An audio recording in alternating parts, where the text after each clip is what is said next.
Assalamualaikum warahmatullahi wabarakatuh. Salam ayawene, seluruh sedaya kabehan. Jumpa lagi di Jagat Wayang Kulit. Ya. Dan hari ini kita akan bahas satu tokoh yang sangat luar biasa. Ini tokoh yang perlu untuk dikupas tuntas. Tentu dengan Mas Dalang yang telah kita tunggu-tunggu ini.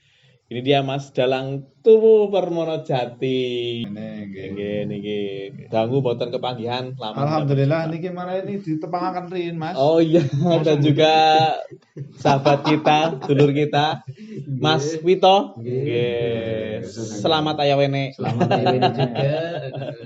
Nggih, hari ini kita akan bahas satu tokoh wayang yang kontroversial sebenarnya karena tidak semua ada tokoh wayang ini. Siapakah dia? Mari kita bareng-bareng saksikan. Monggo Mas Dalang. Nggih, Mas Arif nggih. Ini kayaknya maraton banget Mas. Suwe ora jamu. Jamu Kita godhong telo. Suwe ora ketemu, bareng ketemu malah Maraton kayak gini. ya karena banyak hal yang membuat kita harus nggak ini dulu ketemu dulu karena adanya seperti ini mungkin bisa menjadi menjadi satu kemakluman buat rekan-rekan teman-teman semua yang ada. Mas Arif dan Mas Wito, kali ini kita sebenarnya udah lama ada permintaan untuk membahas masalah tokoh wayang yang satu ini. Gitu.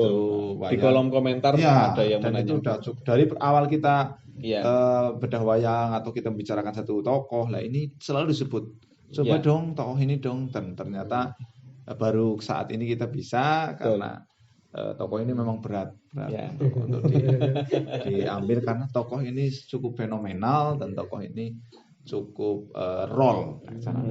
Role itu apa Mas? Role itu jadi sorotan. Jadi sorotan. Nah, role itu utama banget itu. Utama sekali. Tokoh utama juga sih ya. Tokoh utama. Dan ini, siapa dia? Siapakah dia? Diangkat wayang Mas. Monggo Mas itu diangkat. Ini berwajah biru muda. Biru. Nggih, jarang ada tokoh yang wajahnya biru seperti ini nggih. Nggih. Bisa langsung dijelaskan Mas Dalang nggih siapakah dia? Berarti Mas Wito sendiri sudah paham kan Mas Wito adalah salah satu pembuat wayang. Betul. Jadi beliau sudah tahu, jenengan juga mungkin sudah paham dengan tokoh seperti ini. Paham sih belum, baru tahu sedikit.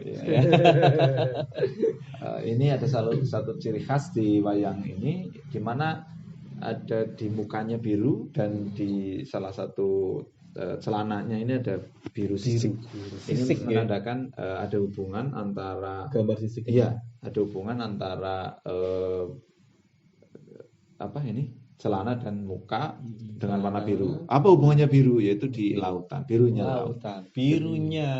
Berarti tokoh ini keluar dari lautan. Dari samudra. Dan memang ini kalau sejarah ini yaitu berawal dari sebuah cerita di sana seorang Bimasena akhirnya menemukan satu dewi namanya Dewi Urangayu. Dewi Urangayu. Dewi Urangayu itu salah satu putrinya Begawan atau Resi Mintuna namanya. Resi Mintuno.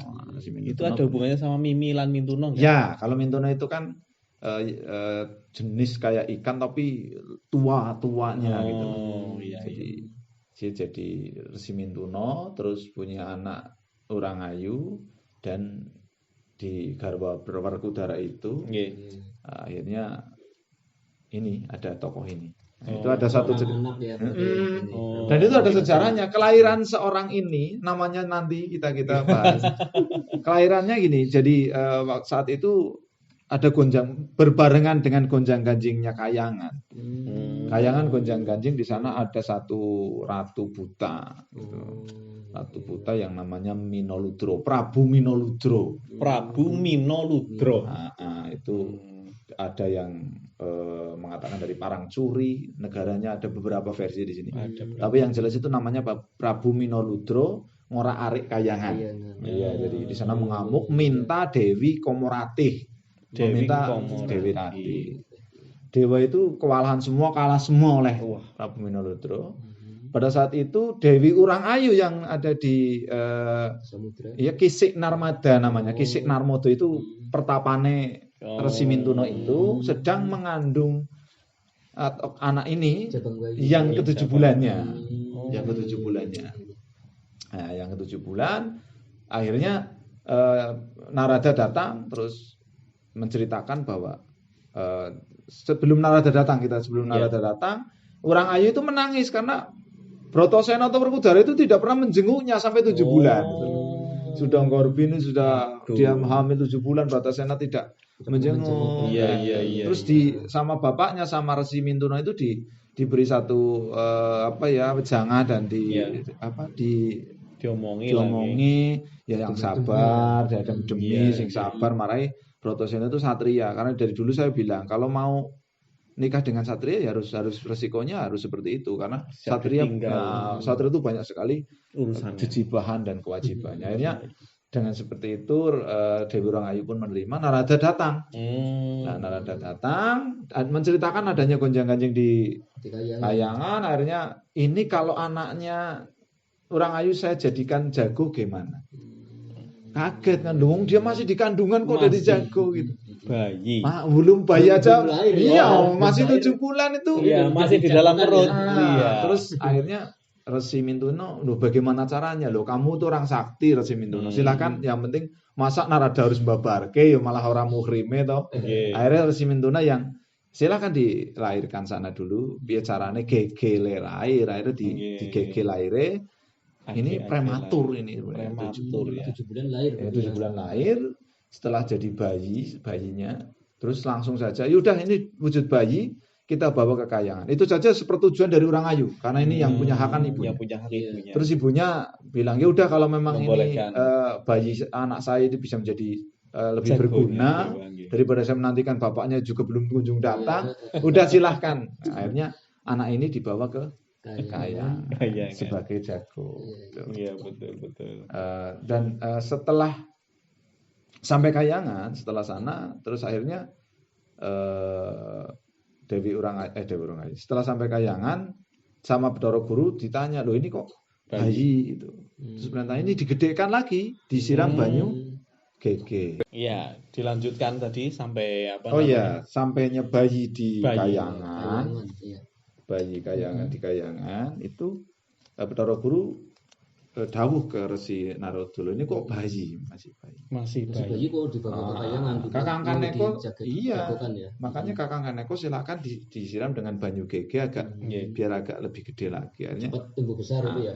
Terus Kaneko Putro ambil bayi itu masuk ke dalam, terus disiram dengan banyu gege, akhirnya tumbuh bersamaan dan disiram banyu gege itu cahaya dari Sang Hyang Wenang atau Sang Hyang Wenang seperti cahaya itu masuk ke bayi itu.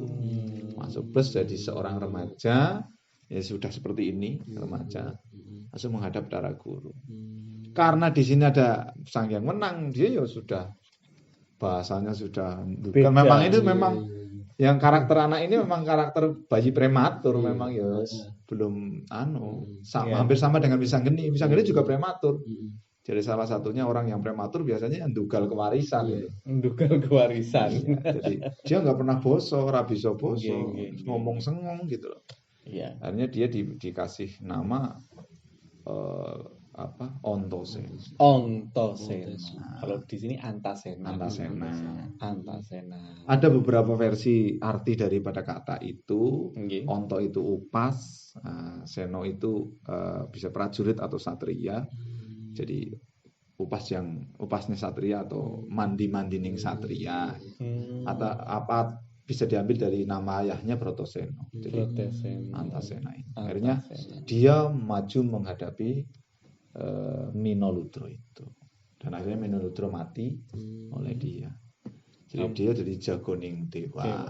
Hampir mirip seperti Gatot Kaca. Hampir. Jadi anak Pandawa semua jadi jagoning dewa. Hampir semua jadi jago dewa. Iya.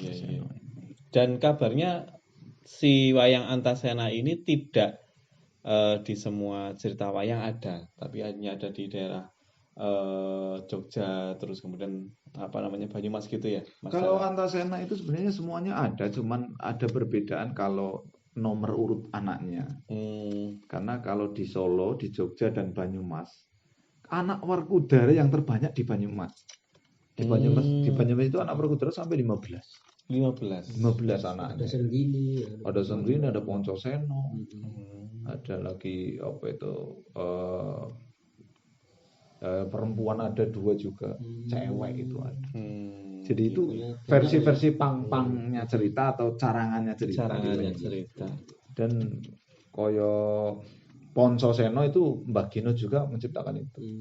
Terus Ndoko Seno itu ada juga. Jadi karena ada satu cerita-cerita yang dibikin oleh dalang di setiap tempatnya, terutama di Banyumas. Kalau yang Poncoseno sendiri itu mungkin dari ari-arinya Gatot Kaca itu jadi ada yang seperti itu. Jadi anaknya Werkudara juga gitu loh. Itu macam-macam. Nah, ada yang Sarwogo itu dari Dewi Balandri, dari anaknya Prabu Balandoro, itu juga itu cerita dari Solo sebenarnya ada gitu. Jadi cuman nggak begitu populer di sana. Yang populer justru Antasena. Nah, maka di Solo ada 2 anaknya, hanya 2 biar lebih singkup. Anaknya cuma Antarja dan Antasena. Antarja ya Antasena, terus Garut Kaca. Jadi Antarja ya Antasena, Garut Kaca. Begitu. Jadi Antarja dan Antasena di Solo disamakan. Menjadi satu karakter. Ya, dulunya. Tapi kalau sekarang ya tetap 3. Kalau sekarang perkembangan. Kalau Jogja ada tambahan di Klaten. Di Klaten ada 1 tokoh lagi yang akhirnya anaknya bisa 4 di sana. Justru kita nggak usah memperuncing itu karena itulah hasanah budaya yang berkembang. Yang penting ini adalah tokoh Antasena ini adalah salah satu sentral anaknya Werkudara. Dan kenapa ini ditampilkan? Karena turunannya Antasena masih ada. Jadi sampai Pendawa Muksa, Pendawa sudah nggak ada, itu turunnya masih ada. Malah keturunannya masih ada ya. Di sana ada keturunannya yang namanya Raden Kocomirah. Malah kan setahu kita kan Pandawa itu yang menurunkan itu kan Abimanyu ya. Abimanyu Parikesit.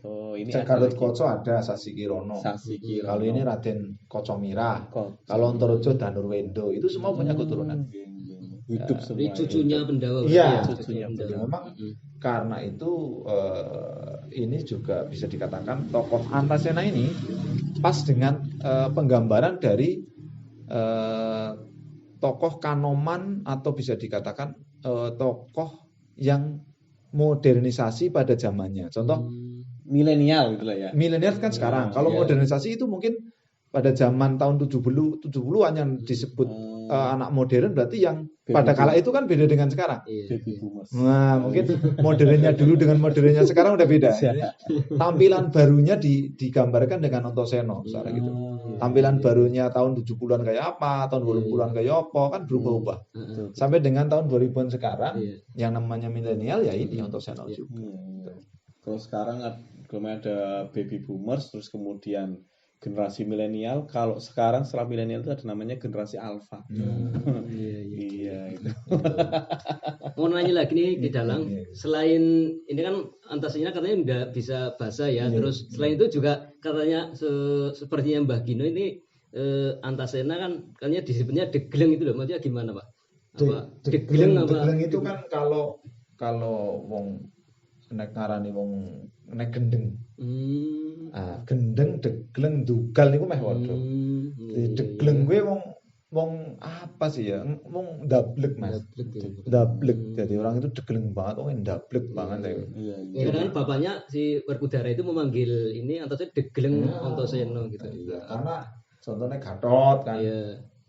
Caedan. Werkudara kadang undang Caedan gitu. Jadi memang ya semi itu orang-orang degleng wong sing karepe dhewe lho, karena zaman sekarang anaknya kan udah enggak ada. Tata krama ya wis sembuh gitu. Cuman Antasena walaupun dia modern pada saat itu, atau yang paling tampilan yang paling new pada saat zamannya, tapi dia selalu punya dekat tata krama. Dalam arti tata krama adalah unggah-unggah karo wong tuwa, jejeg satria seperti apa, dia itu selalu ada megang. Terus kata waktu jalannya katanya nggak bisa limbean apa ya, karena itu karena Bagino, itu iya, versi dari Bagino. Kalau iya, Solo iya. dan Jogja sama. Sama. Iya, Karena kalau Bagino itu cenderung jalannya kayak gini. iya. Deng gini. Istilahnya benda tangan. Ya, tangannya itu. Karena dari digambarkan dia anaknya Urang. Udang itu kan capite, jadi nggak bisa marangkrik gitu. Jadi untuk membedakan antara putra Urangayu dan Rekotowati. Kalau Rekotowati si anak yang keempat Senggini itu kan dia anaknya Yuyu. Yuyu itu kiting itu loh. Jadi untuk membedakan anaknya Urang. anaknya Urang. Jadi Werkudara ki anak-anaknya suka kewan-kewan. Ning Dewa karena begini. Resi Mintuno itu setelah adanya ini memenangkan sebuah peperangan dengan Mino Ludro itu, Resi Mintuno dijadikan dewa, jangkeping dewa menjadi dewanya ikan, yang jenenge Sang Hyang Baruno. Yang Baruno dari Resi Mintuno dari kakeknya. Makanya kalau mertuanya. Ya, kalau di Banyumas langsung saja itu Sang Hyang Baruno adalah bapaknya Urangayu langsung. Ya kan? Kalau di Wetan Jogja Solo ada Rambatan di sana. Ini adalah perbedaan Tapi lebih detail jadinya ya. Iya, kita agak lebih tahu dan ini senjatanya antara lain adalah sungut, dia punya sungut, dia punya upas juga itu sungut. Untuk kalau udang emang ada sungutnya ya? Ada sungut. Sungut. Fungsinya sungut buat apa, Mas? Ya dia kan untuk katiasan racun, kayak setrum gitu. Orang yang kena sungut langsung nggak bisa apa-apa dia, langsung lempoh. Bentuknya nggak lancip ya? Ini sebenarnya untuk tenger saja. Ini bentuknya seperti ini kayak pupuknya Brotoseno karena Brotoseno punya pupuk emas jaroting asem. Nah ini dientak-entak seperti ini karena sebenarnya kalau gambaran yang realnya itu tidak seperti ini. Ya sungut, nguwel saja gitu. Karena sungut tidak punya pupuk. Sungut yang nguwel bukan sungut yang kayak antena. Bukan. Apa Satria Baja Hitam itu kan ada sungutnya gitu. Malah kayak Piccolo. Malah kayak berkicot. Piccolo dan kayak Piccolo. Iya. Iya. Contoh Seno. Jadi kalau contoh Seno itu memang saya suka dengan tokoh ini karena sebenarnya pemuda itu hendaklah kalau tidak bisa tata krama dengan salah bahasa dengan baik, tutur kata yang baik, tapi dengan perbuatan. Karena Antosseno perbuatannya baik. Karena Antosseno itu tadi sudah apa namanya? Ada tapi tidak dispesifik harus pakemnya seperti ini karena menikahnya ini berbagai macam versi. Kalau ada di Jogja, Solo dan Banyumas itu beda-beda juga semuanya. Karena kalau di Solo ada lakon ini nikah dengan bidadari. Kalau di Jogja sendiri malah dengan Janoko, nikahnya dengan Jenokowati. Iya, anaknya Janoko. Jadi Werkudara ki besakan karo Janoko. Iki terus dadi anake Janoko ya mantune gitu. Kalau di Mbah Gino beda lagi. Mbah Gino punya lakon jenenge nang Tasikmadu, Endro Sekti, punya anak Endrowati dan dinikahi oleh Antaséna. Jadi punya versi. Yang penting saya yang pakem di sana anaknya Koco Mirah, langsung ngono wae wis. Iya. Punya anak namanya Koco Mirah. Ya, ini uniknya di sini karena Antaséna itu orang yang sakti ya. Ini salah satu petinganing dewa dan dia jeboraning dewa. Otomatis dia itu kalau ikut Bratayuda ya telas toh. Urawa remuk kabeh. Lho ini Antaséna ki ibaratnya amfibi. Dia masuk ke air bisa, masuk ke bumi bisa. Terbang. Ini bisa. Ini saking saktinya dia. Sudah punya sungut yang fungsinya untuk apa tadi? Untuk upas ya. Upas. Dia bisa masuk bumi, bisa ke dia juga punya kulit yang keras. Jadi dia sebenarnya amfibi, dimanapun bisa. Cuman kan dispesifikkan karena ada yang di bumi Antarjo, di udara Garutkoco, di lautan Senggini ini di daratnya gitu. Kalau di Banyumas loh ya. Karena waktu itu untuk kepentingan angkatan bersenjata Republik Indonesia gitu. Beberapa matra kena semua lah ya. Iya, seperti itu. Jadi ini waktu itu ada dua versi juga, Mukso atau hilangnya Antaséna ini ada dua. Dia menghadap satu cerita versi dia menghadap Sang Hyang Wenang menanyakan apakah saya bisa mengalami perang Bratayuda dan saya bisa membela orang tua saya untuk berperang kepada Sang Hyang Wenang. Ada yang versi kedua dia tanya kepada kakeknya sendiri ke Sang Hyang Baruno. Dan sama keduanya untuk memilih Antasena, jika kamu menanyakan hal itu ada dua jawabannya. Kamu ingin Bratayuda kalah atau Bratayuda Pandawa kalah atau Bratayuda Pandawa menang. Pilihannya itu. Setelah Antasena memilih, saya kepingin Pandawa menang. Kalau Pandawa menang berarti kamu nggak usah ikut Bratayuda. Itu alasannya kenapa kok kalau saya menangi kok Bratayuda Pandawa kalah? Ya karena maksudnya dihabisin oleh kamu, Pandawa jadi kalah secara satria. Iya, dia nggak pernah. Itu. Ya udah saya pilih Pandawa menang, pepundhen saya Pandawa menang, ya udah saya pilih nggak menang. Jadi dihilangkan saja. Murca berarti ya? Ya bukan, istilahnya bukan murca. Kalau murca itu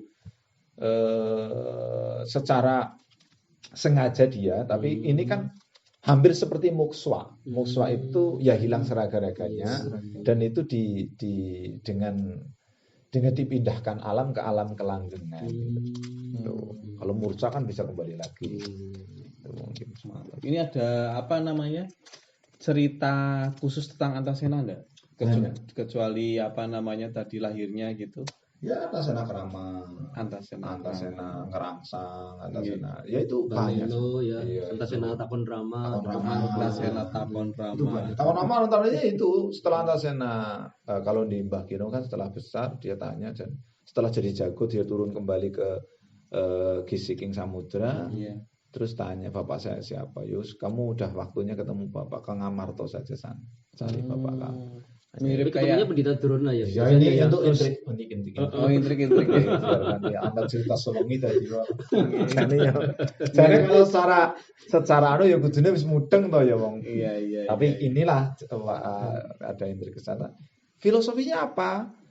Filosofinya adalah kalau zaman dulu kala para kesatria itu punya anak tidak harus ditunggu sampai besar, karena anak yang penting sudah secara absah diakui anak, dititipkan ke pondok, sudah setelah besar anak itu sendiri yang akan mencari bapaknya. Nasab saya siapa, dialah yang akan nyari. Itu enaknya jadi orang tua satria seperti itu. Masukin pondok aja selesai urusannya kan. Ini sebelum Antasena ya.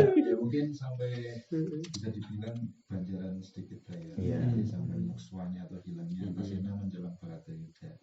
Dan mungkin teman-teman bisa terpuaskan lah ya dengan permintaan atau request Antasena. Kurang lebihnya nanti bisa di-share di kolom komentar gitu ya Mas Arif. Betul. Jangan lupa mungkin banyak kurangnya, kita kan hanya obrol-obrolan, hanya seketik mengulik saja. Karena kalau untuk detailnya itu pasti ada serat yang ada di sana, cerita-cerita Mahabharata, walaupun versi dia, walau Jawa juga terpisah-pisah gitu. Mungkin lebih di internet juga banyak. Iya.